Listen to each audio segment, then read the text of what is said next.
Continuamos, amigos, en esta conversación con el doctor Enrique Sánchez Falcón, abogado constitucionalista, y habíamos dejado una interrogante en el aire y tenía que ver con el hecho de que estas decisiones tomadas contra Enzo Escarano, Daniel Ceballos, María Corina Machado por parte del Tribunal Supremo de Justicia iban precisamente a aquellas personas que habían obtenido unos altísimos niveles de votación, y no sabemos qué impacto podría tener este tipo de situaciones de cara a futuras elecciones, no solamente a las elecciones del próximo 25 de mayo para escoger a estos dos alcaldes, sino a las elecciones en líneas generales. ¿Cree que esto puede llegar a desmoralizar, a desmotivar, a que la gente tenga la sensación de, bueno, no importa que yo gane las elecciones, igual cuando decida quien tiene el poder, no sé, viola la voluntad popular y hace lo que le da la gana? Sí, obviamente. Sin embargo, yo creo que hay que como de alguna manera destacar o distinguir como distintos objetivos que puede tener el gobierno o la clase política en funciones de gobierno en este momento con respecto a esas decisiones. Obviamente la primera y más inmediata de ellas es permitirle controlar la situación de protesta que en este momento está en el país. Hay una situación de malestar social que ha generado una protesta absolutamente legítima que está incomodando evidentemente al gobierno, y el gobierno está utilizando todos los mecanismos para de alguna manera controlarla, y uno de esos mecanismos es utilizar al Poder Judicial para eso. No se puede protestar, alcalde que permita protesta va destituido, activista político que se destaque de alguna manera lo saco del juego político. Ese es un objetivo inmediato. Obviamente también hay el objetivo, en la medida en que en estas decisiones se respeta la voluntad popular, de desestimular la opción electoral. Pues. Obviamente esa es una opción que está planteada en Venezuela y que habrá que transitar en algún momento, y el gobierno le interesa que del sector de oposición existe un electorado desmotivado que piense de esa manera. Claro, no porque importa que esto no es la única vez que ha ocurrido, los abusos en las campañas electorales, que el propio CNE nunca deje demasiado claro si es secreto o no el voto, los llamados desde el Poder Ejecutivo, los señalamientos, por ejemplo, Nicolás Maduro diciendo, bueno, yo sé quiénes fueron los que no votaron por mí en las pasadas elecciones. Digamos, ese tipo de señalamiento permanente es una constante a desestimular el voto como una manifestación de poder, de fuerza y de voluntad popular. Obviamente, yo soy de los que creo que las elecciones pasadas, si es que es cierto que las ganó el presidente Maduro, son las últimas elecciones que ganará el chavismo en Venezuela. Ya hoy en día manifiesta la opción electoral en contra de ese modelo que ha puesto. O sea, si uno se pone a pensar en las elecciones de abril de 2013, es decir, en las que participó, en las que el Consejo Nacional Electoral proclamó ganador a Maduro, con una diferencia mínima, en unas condiciones en las cuales el proceso electoral se desarrolló con un ventajismo inigualable, con una ausencia de posibilidades de desarrollar una opción electoral democrática electoral por parte de la oposición. Eso revela que, mire, si ese ventajismo no se hubiese dado, Maduro no hubiera ganado las elecciones. Yo creo que esa situación se mantiene.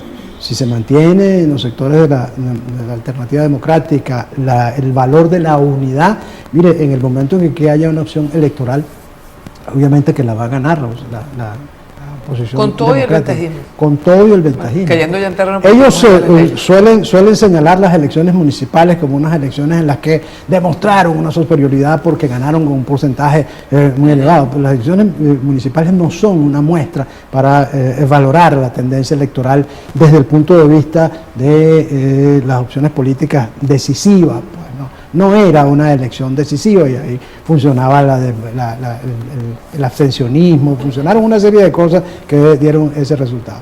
Pero unas elecciones en las que evidentemente estén en juego las dos opciones políticas, las va a perder el chavismo seguramente. ¿Siente entonces que todo esto son más manifestaciones de debilidad que de fortaleza por parte del gobierno? Yo creo que sí.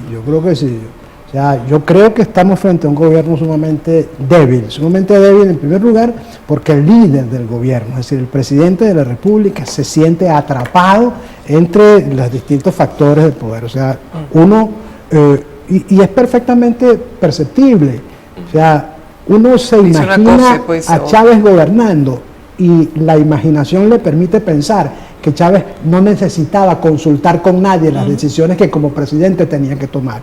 Por el contrario, en este momento, cuando pensamos en Maduro como presidente, lo pensamos como una persona que está absolutamente atada, que cualquier decisión que tenga que tomar tiene que consultarla con un montón de factores. La política cotidiana tiene un factor Así interno allí que incluso toma una decisión y se la bombardea. ¿Acaso pues de Diosdado Cabello? Eso necesariamente es una muestra de debilidad. Sí, claro, pero tiene las armas, tiene la represión, y allí caemos en otro tema que me gustaría consultar, el tema de los derechos humanos, un tema muy sensible en estos momentos para el gobierno, o por lo menos, el gobierno está sensible, la colectividad está muy sensibilizada porque bueno, se está hablando de violaciones. Bueno, pero es que eso es otra manifestación más de la debilidad del gobierno, o sea, un gobierno que tiene que hacer uso de la represión en los términos en que lo está haciendo es porque no ve otra posibilidad, porque si no, no lo hiciera.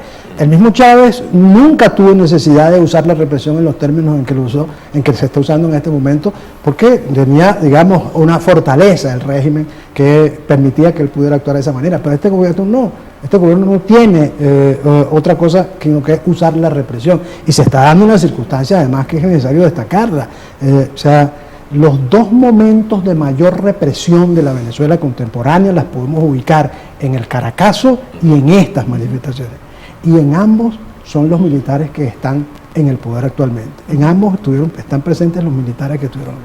Los que reprimieron en el Caracazo son los mismos que están hoy en el poder y en funciones de comando.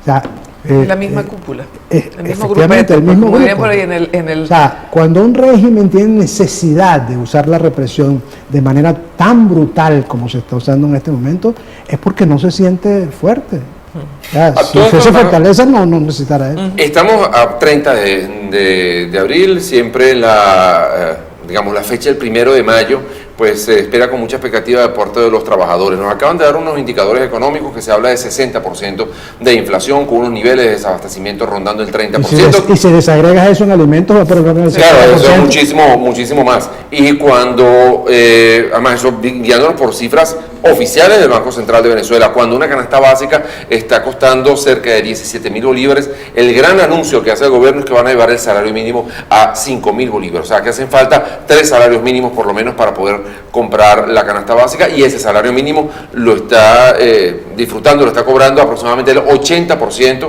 de la clase trabajadora que tiene un empleo formal, porque los que no tienen empleo formal son el 50% de la masa trabajadora del país. O sea, que estamos hablando de una situación muy complicada ya en la cotidianidad, no en las grandes cifras macroeconómicas, sino en la persona que tiene que ir cada fin de semana a hacer mercado en nuestro país. En el desarrollo político que está viviendo el país en este momento es evidente que están participando en el rol protagónico los estudiantes. La protesta que están llevando a cabo los estudiantes es, digamos, la protesta protagónica fundamental. Pero obviamente a esa protesta en algún momento se tendrán que sumar los trabajadores, se tendrán que sumar los obreros, porque es imposible mantenerse con una situación económica. ¿De cuánto es ese aumento? ¿En qué porcentaje está ese aumento del salario mínimo que se dio? 30%. Y todo el mundo está hoy en día consciente de que el pollo aumentó de, no sé, 18 bolívares a 43. Aumento de 130%. Pues ahí hay un indicador que señala que, mire, estamos ante una situación económica absolutamente insoportable, y la clase trabajadora es la que más está sufriendo esas circunstancias. En algún momento veremos a la clase trabajadora volcarse a la protesta en los mismos términos en que se está buscando el grupo estudiantil, por el sector. Vamos a hacer de nuevo una pausa. Bueno, y de regreso, comentar también que ya se está planteando, por ejemplo, para la marcha de mañana, la fusión entre sectores laborales con sectores estudiantiles en la marcha que está organizando los que no están pegados y los que bailan pegados al gobierno. Y una noticia que acaba de surgir y que les íbamos a comentar, sectores políticos también, la MUD está convocando para esta misma marcha de mañana, así que interesante esa combinación. La pausa, ya venimos. Ya venimos.